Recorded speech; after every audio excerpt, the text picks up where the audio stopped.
When it comes to dating, do you know what you want? And I mean really want? Or do you only know what you don't want? Stay with me here because this is one of the biggest mistakes I see midlife singles make.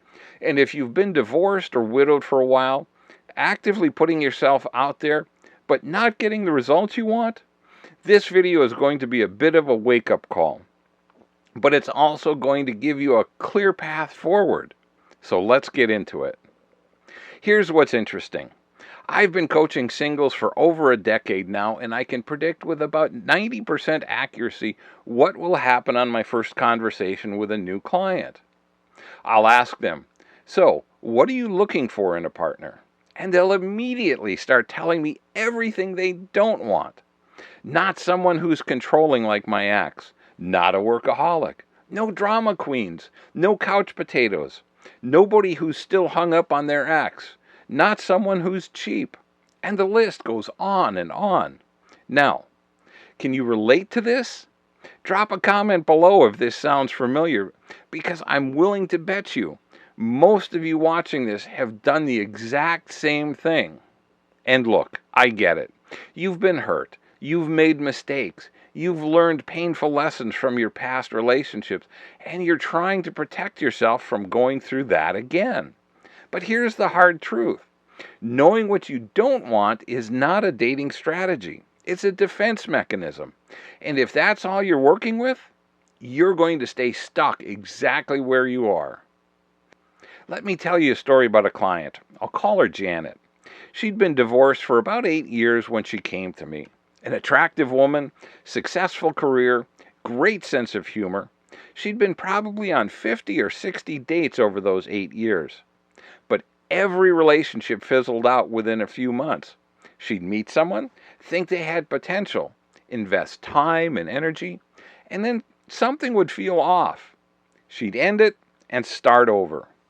When I asked Janet what she was looking for, she pulled out her phone and showed me her Notes app. She had an actual list of qualities she didn't want. And I'm talking like 20 plus items.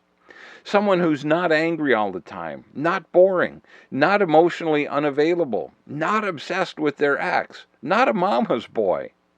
I stopped her and said, "Janet, imagine if I sent you to the grocery store and told you to bring back everything that's not an apple. What would you come home with?" She thought for a second and laughed. "Everything else in the store." When you only know what you don't want, you're shopping blind. You're swiping right on anyone who doesn't immediately set off your alarms. You're giving second and third chances to people who are simply not terrible. You're measuring potential partners by whether they avoid your red flags, not by whether they actually have what you need. That's not how you find a fulfilling relationship. That's how you waste years of your life on people who are just fine. So, why do so many midlife singles fall into this trap? It comes down to how we process pain. When you go through a divorce or lose a spouse, your brain goes into protection mode. It catalogs everything that went wrong, everything that hurt you, everything you never want to experience again. And that makes sense as a survival mechanism. But here's the problem. You cannot create a fulfilling future by only avoiding the past.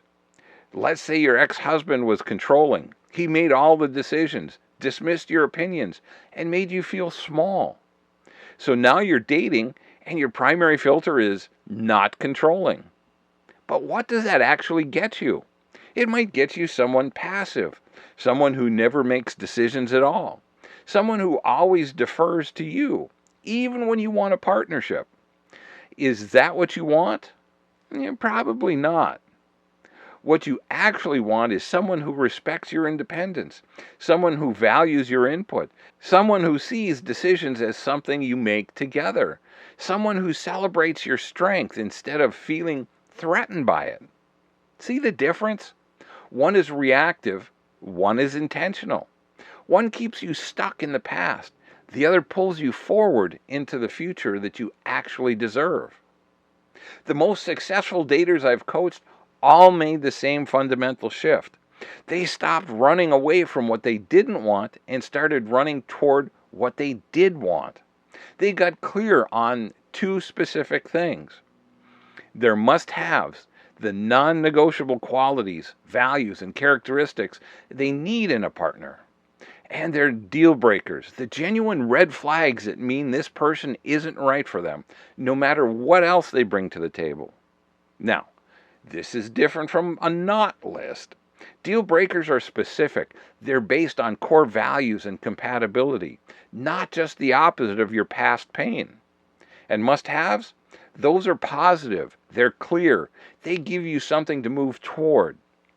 When another client, Tom, finally sat down and created his lists, he had this huge revelation. He told me, "Rick, I've been dating women who were nice enough. They weren't my ex, so I thought that was good enough. But none of them had the emotional depth I need. None of them could have a real conversation about feelings and growth. I didn't even know I needed that until I wrote it down." 3 months later, he met someone at a friend's dinner party. She checked his must-have boxes. They had that emotional depth. They could communicate openly. They've been together for 6 years now. That's what clarity does. So here's my challenge for you.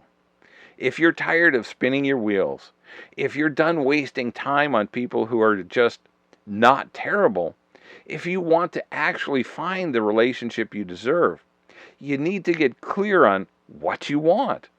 And I want to help you do that. That's why I've created a free resource called the Must-Have and Deal Breaker Blueprint for Midlife Singles. It's a proven framework that walks you through identifying your true must-haves, not just the opposites of your past mistakes, distinguishing between real deal breakers and simple preferences, creating a clear, positive vision of the relationship you want, dating with confidence and direction instead of just reacting to red flags. The link is in the description below. Download it and print it out. And here's what I want you to do. Block out 20 minutes this week, not next week, not next month, this week, and preferably today. Sit down with this blueprint and actually do the work, because here's what happens when you get clear. You stop wasting time on the wrong people. You recognize the right person faster when they show up. And you show up to dates with real confidence because you know exactly what you're looking for. This isn't about being picky or unrealistic. It's about being intentional. You've spent enough time avoiding what you don't want. It's time to start going after what you do want. Download the Must-Have and Deal Breaker Blueprint now. The link is in the description. And if this video resonated with you, do me a favor and hit that like button. Subscribe if you haven't already, and drop a comment below telling me what's one must-have you know you need in your next relationship. I read all the comments, and I'll see you in the next video. Now, go download that blueprint and get clear on what you really want. You've got this.